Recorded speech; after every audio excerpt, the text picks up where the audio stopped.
Iniciando a próxima rodada, eu chamo Elidiane dos Santos Santana de Beja. Se encontra Elidiane dos Santos Santana de Beja? Acho que não, né? Eu vou chamar o próximo nome, então. Maria do Socorro Palheta, Pioneiro. Maria do Socorro Palheta, Pioneiro. Acho que também não se encontra. Eu vou passar para o próximo. Rosenildo Santana, Vila Nova. Rosenildo Santana, Vila Nova. Se encontra também. Rosenilda, desculpa. Rosenilda Santana, Vila Nova, por favor.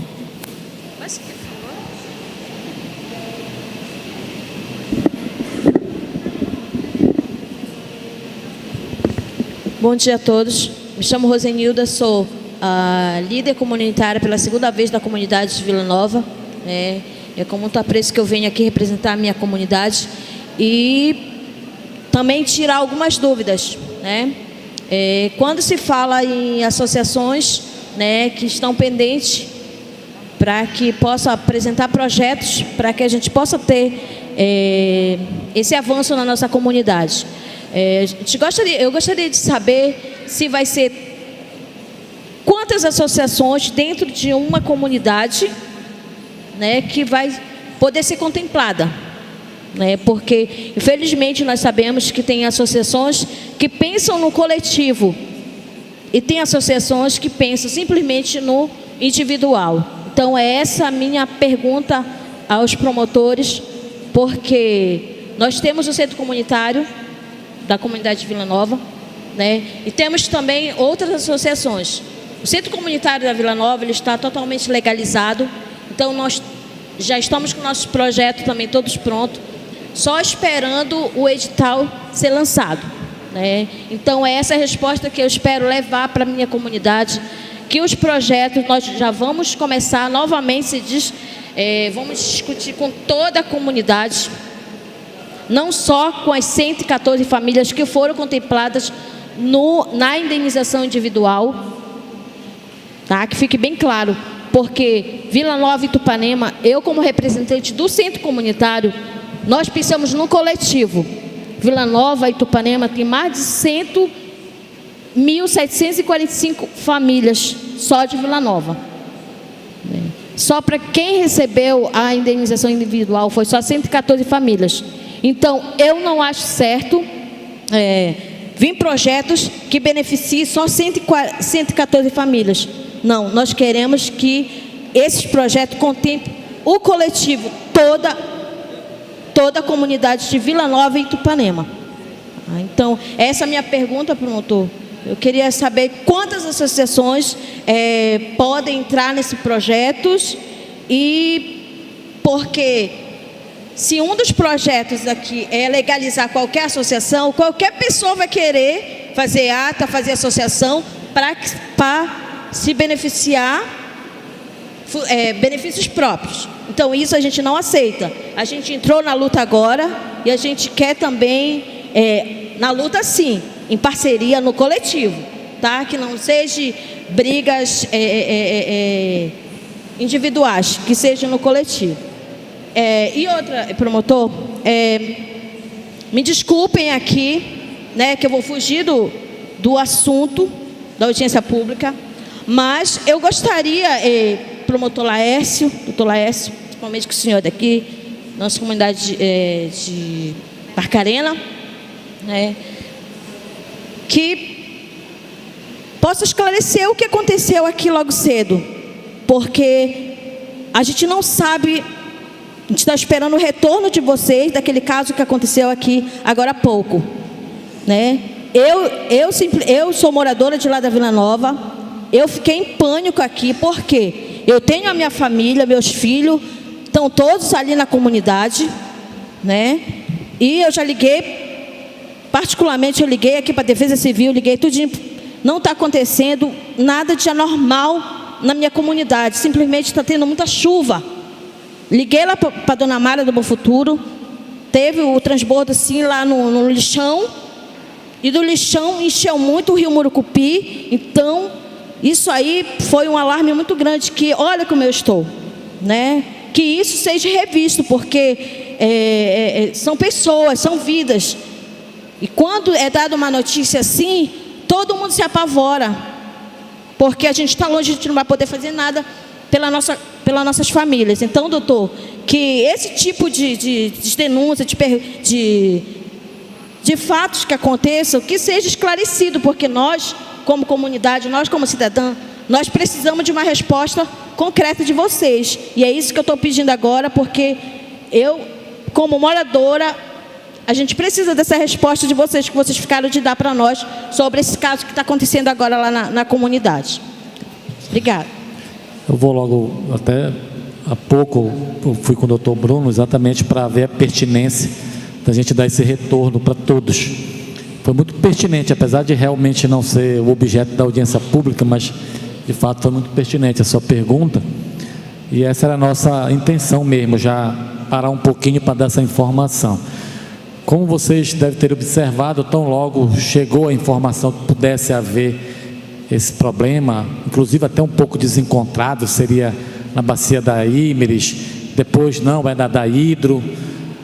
Uma das primeiras providências que tomamos foi, em conjunto aqui, até eu com o doutor Bruno, com o apoio até do veículo do Ministério Público Federal, de ser encaminhado. O nosso policial do Ministério Público foi, nosso motorista, o motorista do Ministério Público Federal foi nos locais que era informado como sendo os locais que estaria havendo o problema. Foram até lá.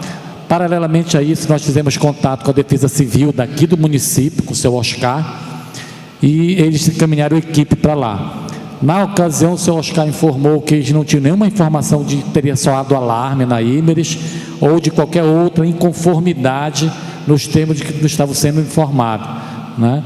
E há pouco tivemos a informação do retorno da equipe que foi ao local. Há pouco estava conversando aqui com o nosso policial que estava integrando essa equipe. Foram até os locais, né?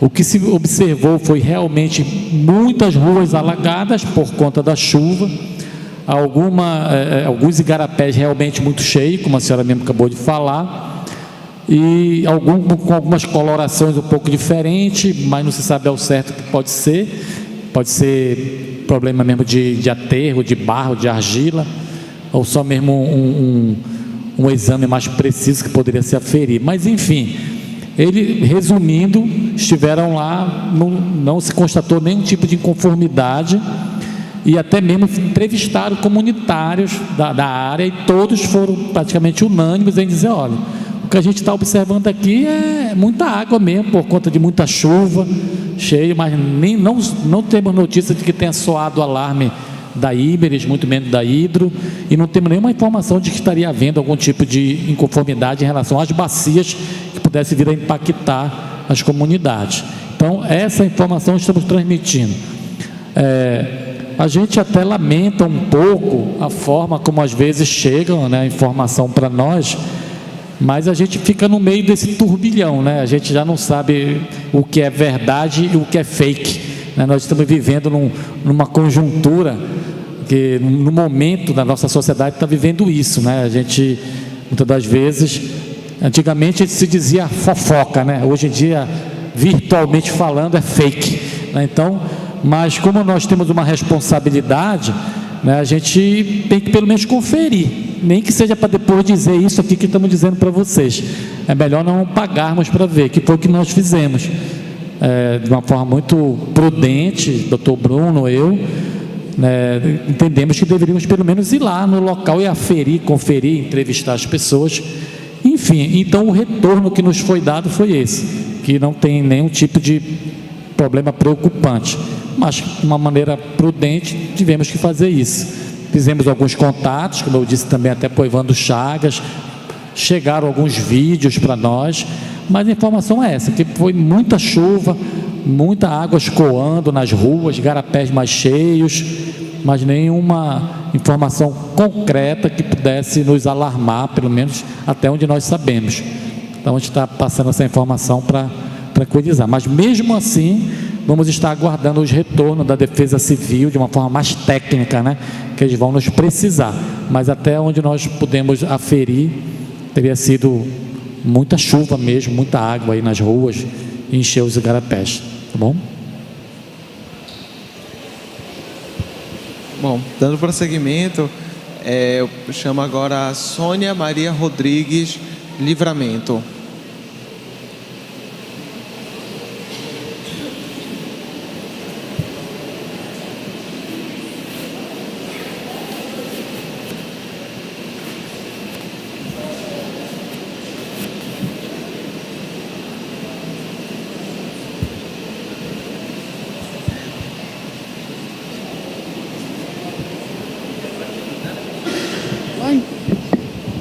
Bom dia a todos. Eu sou lá da comunidade Livramento, Ilha Tabatinga. Eu queria esclarecimento sobre a fase, né? Sobre esse protocolo que tem que assinar. A gente viu a conversa sobre desses projetos coletivos. Aí, como a gente estava já na indenização individual, e aí a gente não prestou atenção sobre esse da fase, né? Aí a gente está meio de fora, a gente quer saber. Pelo menos, eu quero saber qual é o papel da fase, como é que se faz que esses protocolos que eles estão assinando. E eu queria perguntar direto para o doutor Bruno, sobre o projeto do individual, sobre a questão das famílias, né? Que foi escrita da indenização. Então, era um por família. Então, na nossa ilha, como passou pela assistência social, e aí eu não sei qual foi o coisa lá que eles fizeram, e teve numa família que caiu o nome de marido e mulher, e aí a gente sofre a resistência do povo. Poxa, uma família recebe 2 vezes, e eu que só recebi uma vez. Aí acha que foi a culpa da gente, e não foi, né? Então, a gente fez o documento, encaminhou, mas essas pessoas receberam, e aí eles ficam nós criticando, mas essa pessoa recebeu e nós só recebemos uma vez. Aí eu quero saber como é que fica essa situação, que essas pessoas receberam, uma família recebeu 2 vezes, né?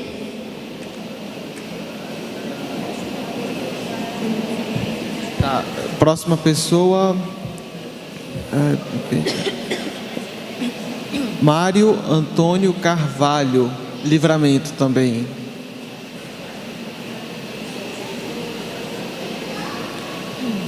Mário Antônio Carvalho, comunidade Livramento, está presente? Olha, de novo eu estou trocando. Maria Antônia, é porque parece, tá um O, né? Maria Antônia Carvalho, Livramento, desculpa.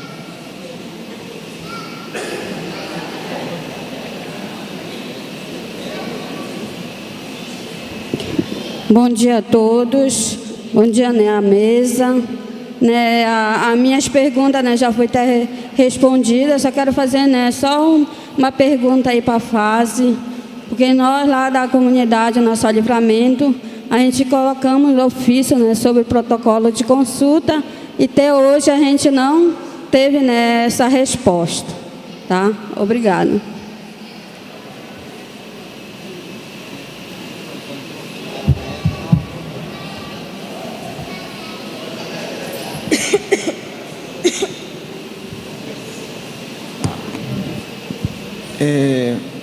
Acho que agora é certo, né? Rosemiro Gomes, Vila do Conde.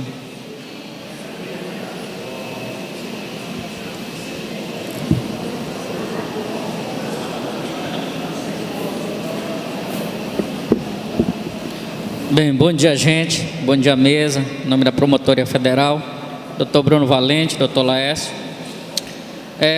Eu assistindo o vídeo e a fala aqui do representante da fase, algo me chamou muita atenção, que foi a palavra desigualdade social. Desigualdade social que enfrentamos no Brasil, que enfrentamos no Pará, e em Barcarena não é diferente, que eu acho que ela é a maior desigualdade que temos hoje aqui no Pará. E quando se fala de Vila do Conde, foi mostrado aí, como alguém já falou, não é preciso ninguém provar mais a dimensão do impacto social que aconteceu na Vila do Conde. O TAC da Hidro foi feito e nenhuma comunidade recebeu um centavo, né?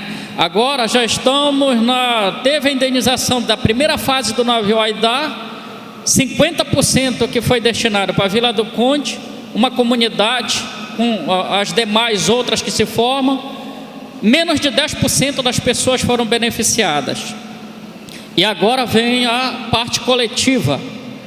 Essa parte coletiva, no nosso entender, seria que ficaria no mínimo, o mínimo dos mínimos seria os 50% de projetos sociais voltados para toda uma sociedade que respira poluição 24 horas no ar, que recebe o 26º impacto ambiental de grande proporção no município de Barcarena.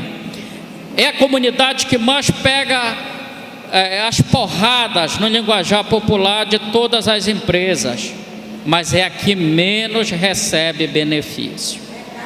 Então, de antemão, nós gostaríamos de saber com relação a desses projetos sociais coletivos.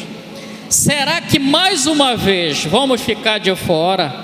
Será que mais uma vez a desigualdade social vai imperar em relação às nossas comunidades? Por quê? Já, como eu disse, são 26 projetos, impactos ambientais. E o que foi que nós ganhamos até hoje? O que foi que ficou marcado para dizer, sobrou pelo menos isso aqui, um viveiro para criar peixe, daquele impacto ambiental? Padronizaram as nossas barracas na praia para atrair o turista. Os pescadores ganharam barcos com equipamentos novos para poder ir buscar o peixe lá fora, porque no nosso rio não tem mais. Então nós queremos saber, doutores, o que é que de fato vai restar na prática para a nossa comunidade. Obrigado.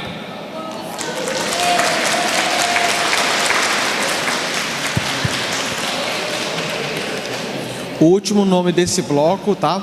Eu chamo agora José de Jesus Rodrigues, Capim.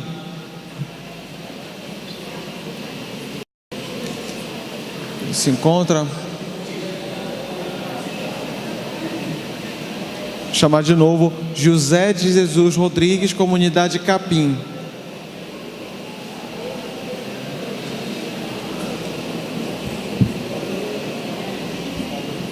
Bom dia a todos. Bom dia, mesa.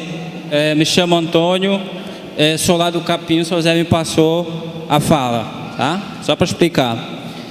Como o cidadão falou aqui da Vila do Conde, eu sou pescador, sou de uma comunidade ribeirinha extrativista.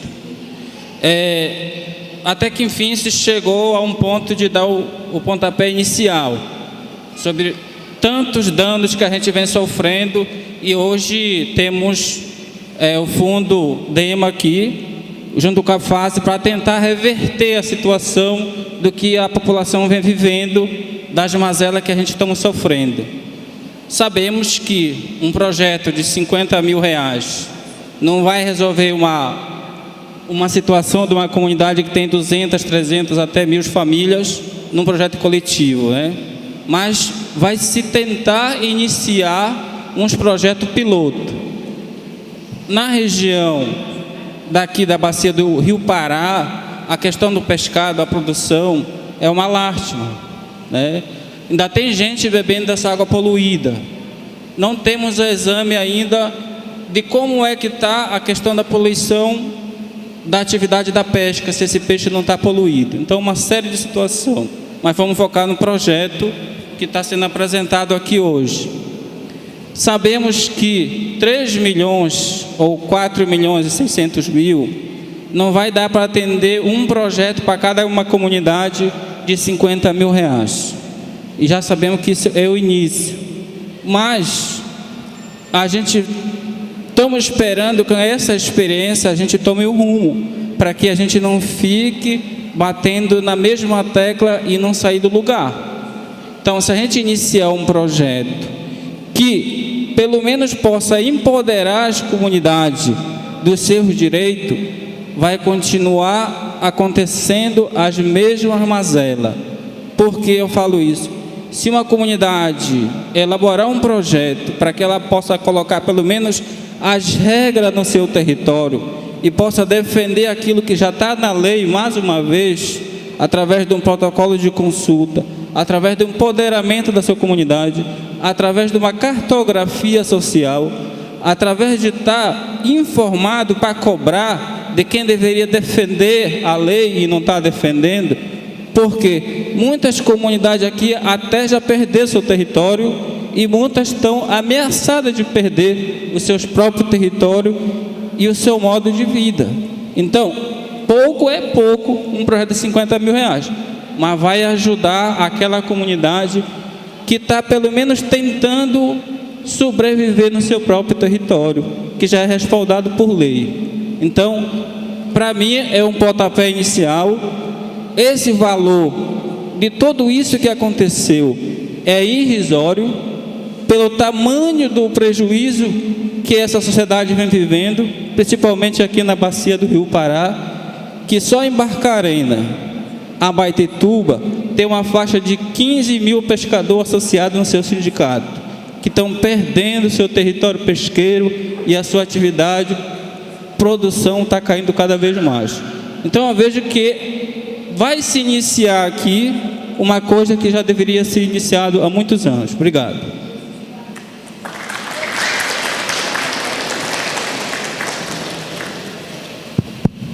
Eu acho que as perguntas mesmo que foram feitas, essa maioria foram mais detalhes que a fase pode responder, né? Eu só vou abordar acho que 2 ou 3 pontos aqui, bem rapidamente mesmo. Sônia comentou essa questão ligada às indenizações individuais, dos casos em que aconteceu de marido e mulher receberem indenização, lembrando, né, que o critério que foi acordado foi de uma indenização para cada família. A gente constatou, tá, em alguns casos isso mesmo, em algumas das situações a gente não chegou a pagar por causa disso, teve alguns pagamentos suspensos, inclusive pessoas foram ouvidas na Promotoria de Justiça mês passado pelo Dr. Laércio, e em alguns casos chegou a haver pagamento mesmo em duplicidade. Esses casos já foram identificados e vai ser pedida a notificação para essas pessoas para devolver o que foi pago, o que foi recebido indevidamente, tá? O senhor Rosemiro, ele defendeu a questão dos 50% da Vila do Conde e fez um comentário de que uma quantidade muito grande de pessoas da sua comunidade não foram beneficiadas pelas indenizações individuais. É algo que ele, enfim, eu já tinha ouvido esse relato em outras oportunidades, e se foi alguma falha na metodologia que a gente utilizou, isso pode servir de lição para o futuro também, porque, só lembrando, fazendo um pequeno resgate, assim, a gente identificou a área afetada pelo acidente e a partir disso a gente tinha a missão de saber quais são as famílias que são relacionadas a essa área, e a gente tinha algumas propostas na mesa.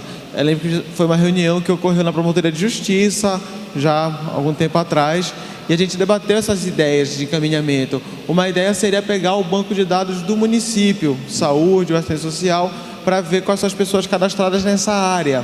Essa ideia foi rechaçada, né? A liderança, a maioria não quis isso porque entendia que havia o risco dos cadastros municipais estarem desatualizados.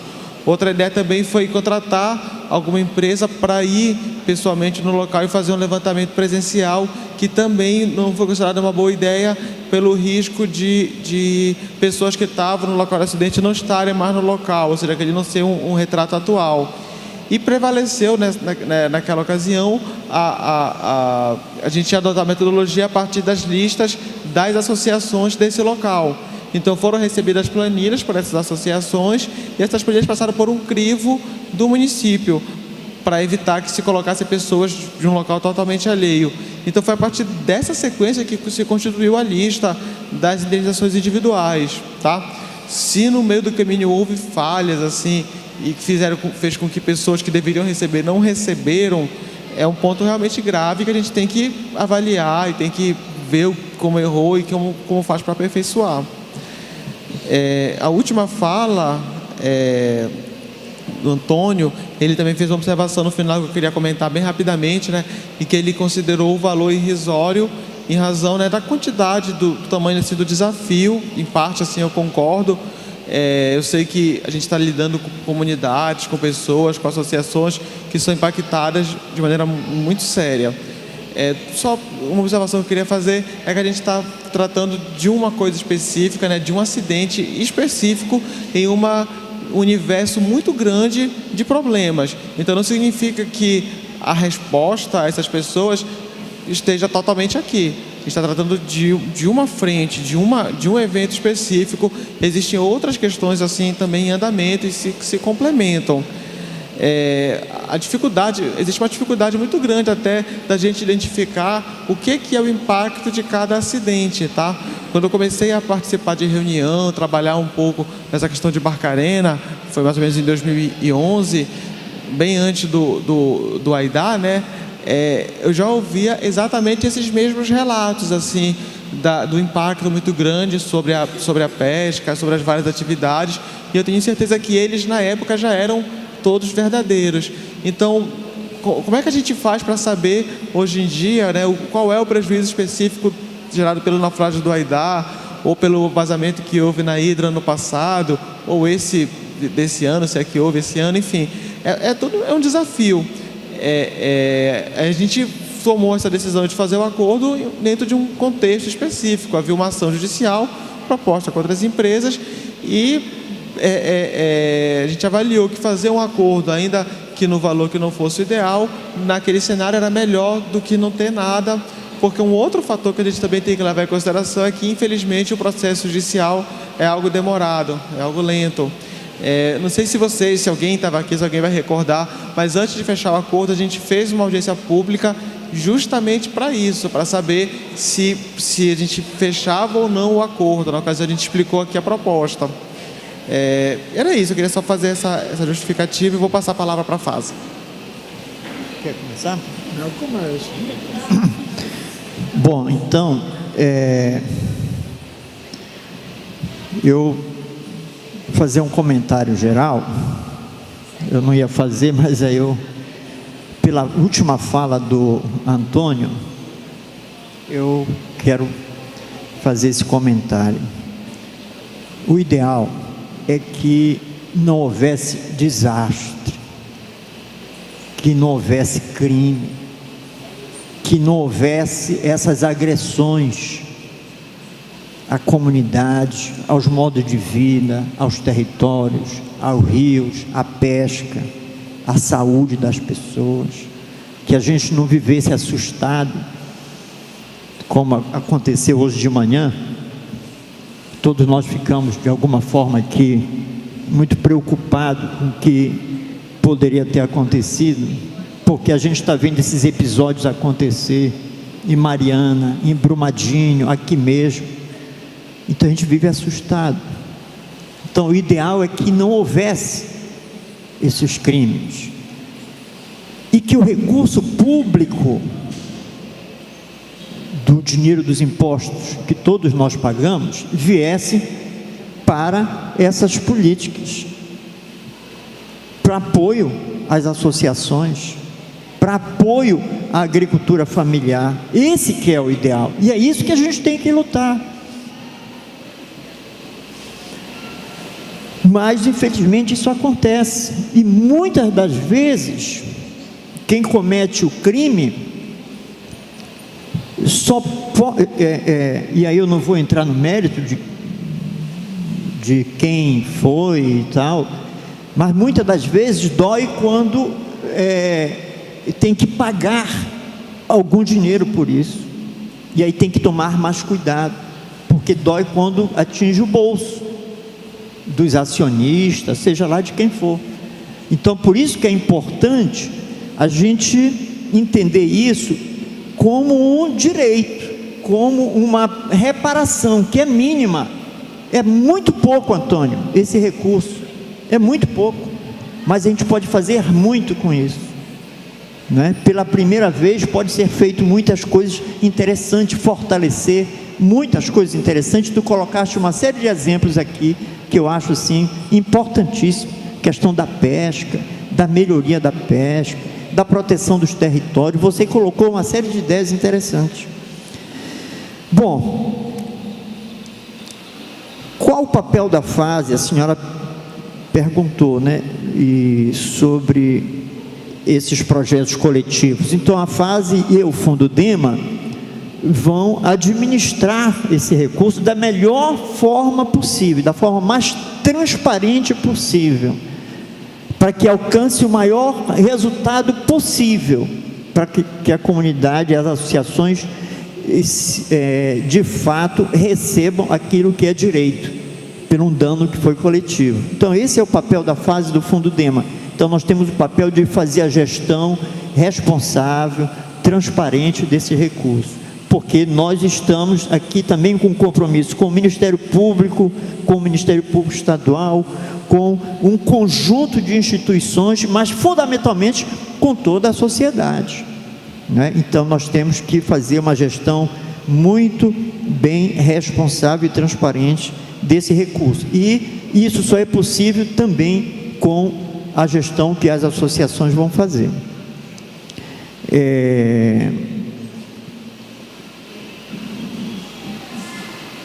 Bom, aqui também foram dadas várias sugestões que eu achei interessante: padronização de barraca, melhoria de equipamento de pesca, excelente. Mas a dona Antônia fez uma pergunta particular sobre protocolo de consulta, que depois, dona Antônia, a senhora me procura, que a gente vai conversar para ele responder sobre isso, tá bom? O Matheus vai só responder uma questão, que é sobre uma comunidade, se mais de uma associação da mesma comunidade pode apresentar projeto. Eu queria, antes de tudo, lembrar uma coisa para vocês. Quando nós recebemos o convite do Ministério Público, para o próprio Ministério Público foi claro que o Fundo DEMA não é um fundo para grandes projetos, né? A marca do Fundo DEMA são projetos pequenos, é um incentivo para iniciativas coletivas que recupera ou fortalece os direitos da comunidade. E isso eu posso garantir isso para vocês na experiência desses 500 projetos que foram realizados. A gente até inseriu isto um pouco inicialmente agora numa categoria assim, que começa a se estabelecer, consolidar dentro do próprio Fundo DEMA. E a gente começa a fazer uma distinção entre projetos iniciais e projetos de desdobramento.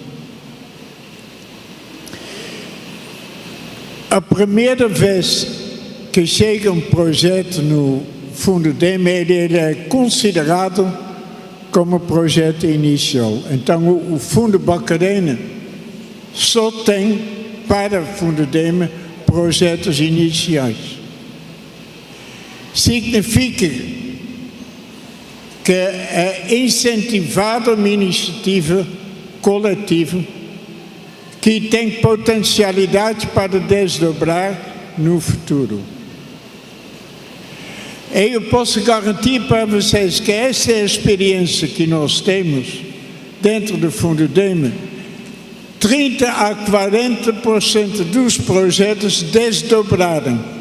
Eles estão hoje com apoios muito maiores do que do Fundo DEMA e apoiados por outras organizações também. Então, é um ponto de incentivo, é um incentivo de coletividade. Por isto que esse teto que nós estamos ainda tentar fixar aqui, ele tem um parâmetro dentro do próprio Fundo DEMA, a qual o Fundo DEMA e o Fundo Barcarena, por causa está enquadrado no universo do Fundo DEMA, tem de obedecer. É parâmetro de...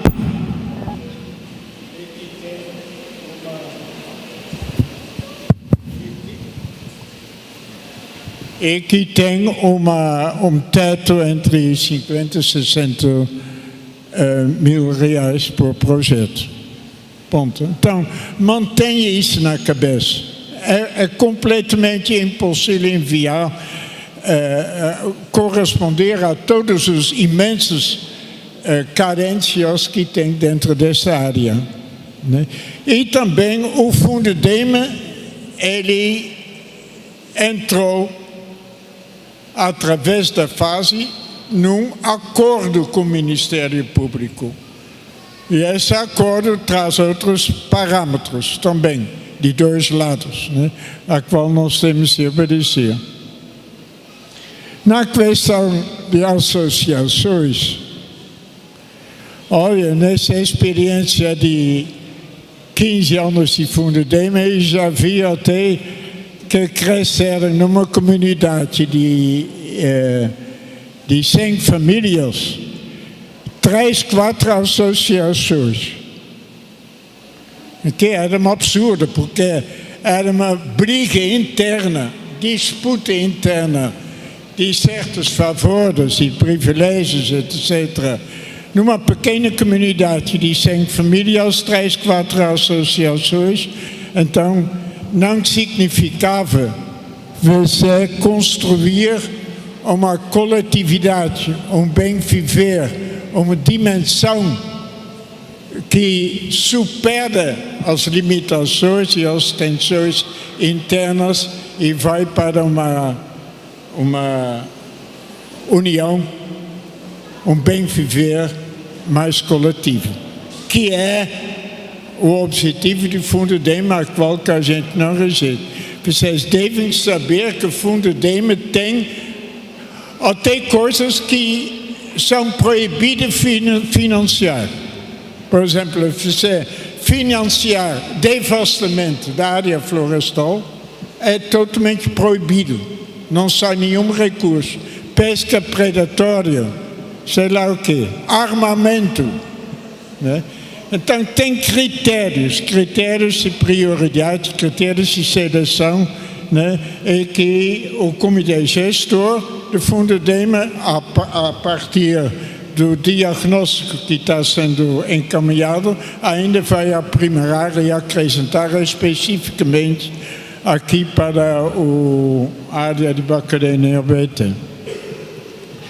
Então, as questões das famílias, das associações, eu posso dizer a vocês, não tem uma regra que proíbe de 2 ou 3 associações da mesma comunidade entrar. Só que a única coisa é que a associação tem de ser legalizada, tem de ter todos os seus documentos, tem de ser não uma associação de um indivíduo, mas de uma coletividade, etc, etc. Tudo bem. Se corresponde a isto, aí tem outro critério. Uma coisa é eu falar de uma comunidade que tem 700 famílias e tem 2 ou 3 associações, é uma realidade diferente do que eu falar de um povoado onde tem 30 ou 40 famílias. Então você pode apresentar 3, 4 projetos de 3, 4 associações diferenciadas de uma mesma comunidade, mas o critério do aspecto construtivo da coletividade, a objetividade das propostas, etc., ela vai ser avaliada, né? Então, vai depender da análise crítica que é feita, da seleção crítica que, afim, o comitê gestor decide. É isso. Bruno, só uma coisa que eu não esclareci, era uma pergunta sobre a regularização.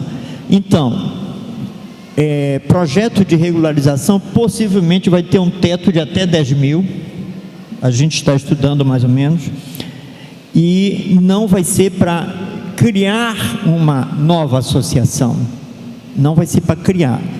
vai ser para regularizar a situação daquelas que já existem e que têm no mínimo 2 anos de existência. Ela vai acessar esse recurso para se regularizar, mas infelizmente ela já não vai acessar o recurso para desenvolver um projeto, mas ela vai se regularizar, tá certo? Aí lá na frente e tal, ela vai ter condições de disputar outros editais, né? Então não é para criar associação, ela não vai poder concorrer, e todas que vão concorrer, elas têm que ter no mínimo 2 anos de existência.